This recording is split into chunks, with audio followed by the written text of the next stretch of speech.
Moments English, Class 9, Chapter 5, The Happy Prince by Oscar Wilde. Think about it. Number 1. Why do the courtiers call the prince the happy prince? Is he really happy? What does he see all around him? Answer. The courtiers called the prince the happy prince because he was always happy.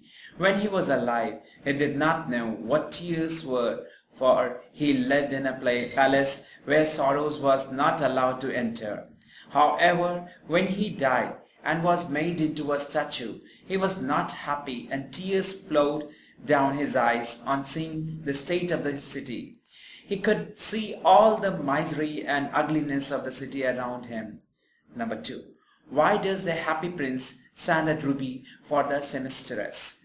And what does the swallow do in the seamstress' house? Answer. The happy prince sent a ruby for the seamstress as she was extremely poor and could not feed her child, who was suffering from fever.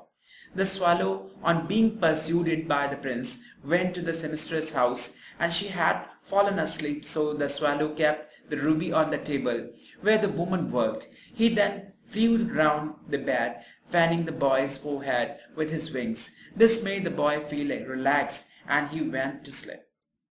Number 3. For whom does the prince send the sapphires, and why? Answer. The happy prince sent the sapphires for 2 people, the young writer across the city and the match girl. The young writer was trying to finish a play for the director of the theatre. However, he was too cold to write anymore. There was no fire in the grate, and hunger had made him faint. He sent the sapphires to the young playwright so that he could sell it to the jewelers, buy firewood, and finish his play. On seeing the sapphires, the young man felt appreciated and believed that he could finish his play. The happy prince then saw a little match girl who was standing in a square just below him. She had let her matches fall in the gutter, because of which they were all spoiled. The prince knew that her father would beat her if she did not bring home some money. When the swallow slipped the jewel into the palm of the little girl's hand, she ran home happy and laughing. Number 4. What does the swallow see when it flies over the city? Answer.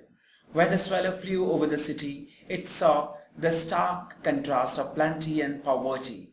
It saw rich men making merry oblivious to the plight of the poor down the lane. It saw the nadir of conditions of poor when they are denied even a sound sleep by police patrolling the street. Number 5. Why did the swallow not leave the prince and go to Egypt? Answer.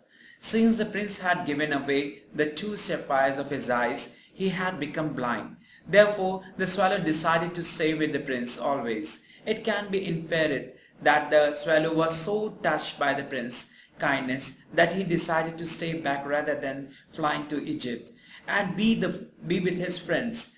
What this suggests is that kind-hearted people always attract friends who will stay with them forever. Number 6. What are the precious things mentioned in the story, and why are they precious? Answer. The precious things mentioned in the story are the leaden heart of the happy prince and the dead bird. They are precious because both the happy prince and the swallow are very kind, generous, and selfless. The prince could not bear to see the ugliness, misery, and suffering in his city, and so gave away all his precious stones and gold to make his people happy. Similarly, the swallow sacrificed his trip to Egypt and acted as the prince's messenger, carrying the precious stones and gold to the needy, spreading happiness around. When the prince was blind, he still loved him so much that he never left him, even though it kept getting colder and colder, with winter approaching. Finally, when he could no longer bear the cold, he died at the feet of the statue. And the statue loved him so much that its leaden heart broken into 2. That is why when God asked one of the angels to bring him to the 2 precious things in the garden, the angel took the leaden heart and the dead bird, and God said that is in his garden of paradise the little bird shall sing forever more, and in the city of gold the happy prince shall praise God.